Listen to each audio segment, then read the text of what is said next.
So our subject tonight has to do, to some extent, with loneliness. It affects all ages. Children are lonely. 5 million of them belong to divorced parents in this country. Boys get lonely. That's why they join gangs, because they get power which they do not individually have. Young girls are lonely when they get a pimple on the nose.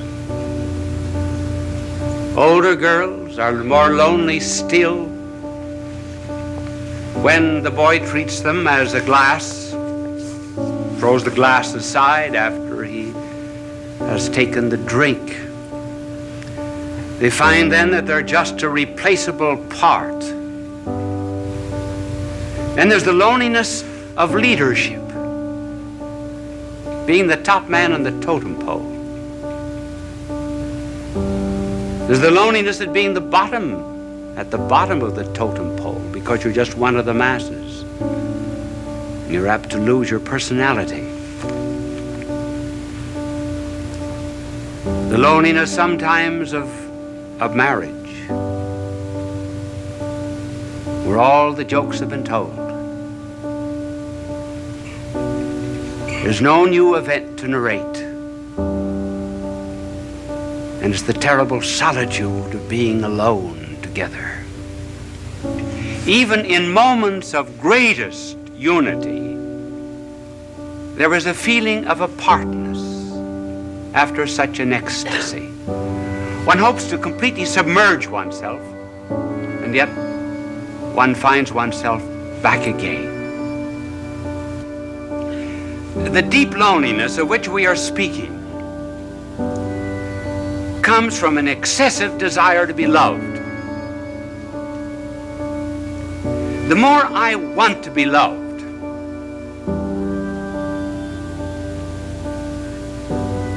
the less I am loved. The less I'm loved, the less lovable I become. The less lovable I become, the less I am capable of loving others. And that's how, by a desire to seek only oneself and to please oneself, one gets caught like a bird in a fowler's net.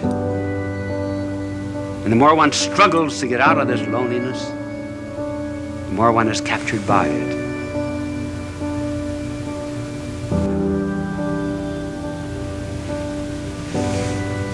So one of the principal reasons of loneliness, therefore,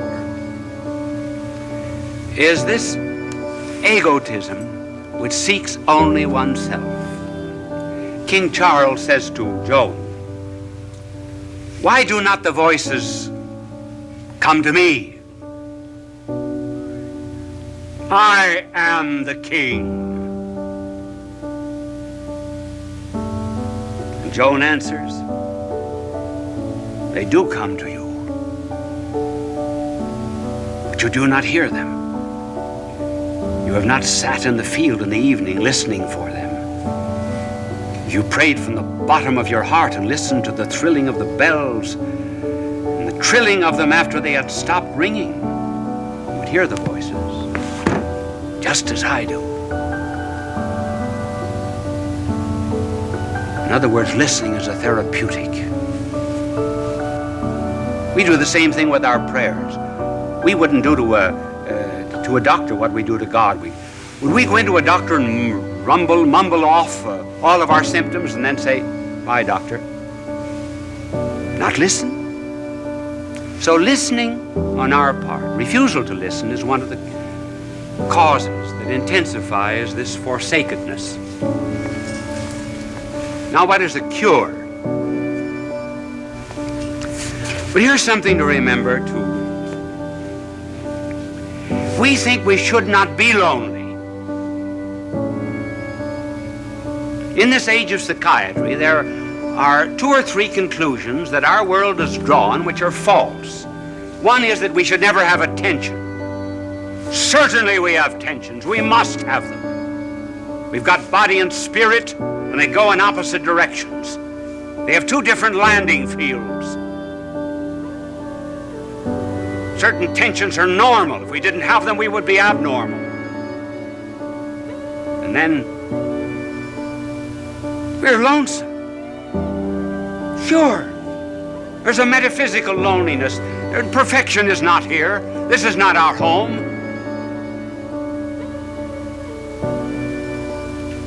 I've got something that I want in my heart that nothing on this earth can satisfy, and nothing can satisfy you either.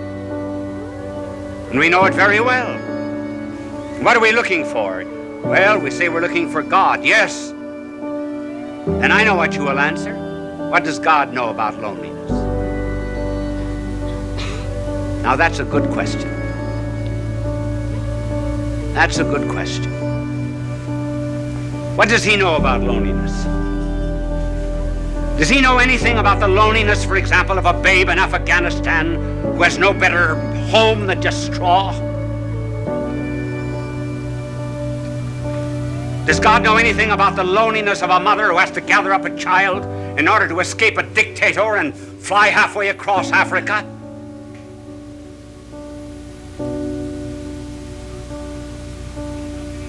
Does God know anything about the loneliness of a man that's born on the wrong side of the tracks? Who's isolated socially from people simply because his hands are calloused with common labor and is denied decent society? Sure, does God know anything about that kind of loneliness, for example, in which one is expelled from a city, disowned by one's own people? Does he know anything about the loneliness of being deserted by friends? Does he even know anything about the loneliness of feeling doubts? Doubts even about religion, doubts even which one cries out, "Why hast thou abandoned me?" Does God know anything about these things? Yes, those are good questions.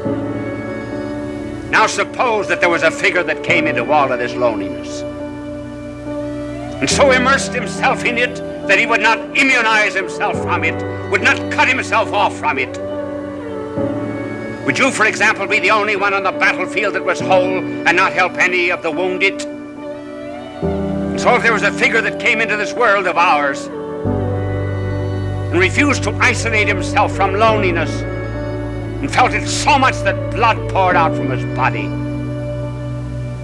felt loneliness so much that as if all the robberies of the world were thrust into his hands, as if he himself were guilty, that felt all loathsome carnality so much that his flesh was hanging from him like purple rags. Suppose someone came into this world and went into all of this loneliness, took it all, was not overcome by it, but conquered it all. Then what? Then I may be lonely every now and then, but I'll not be overcome by it. Then I have a captain, kind of a captain who did presses not a button in heaven from a celestial command. But I have a captain who stumbled to a throne.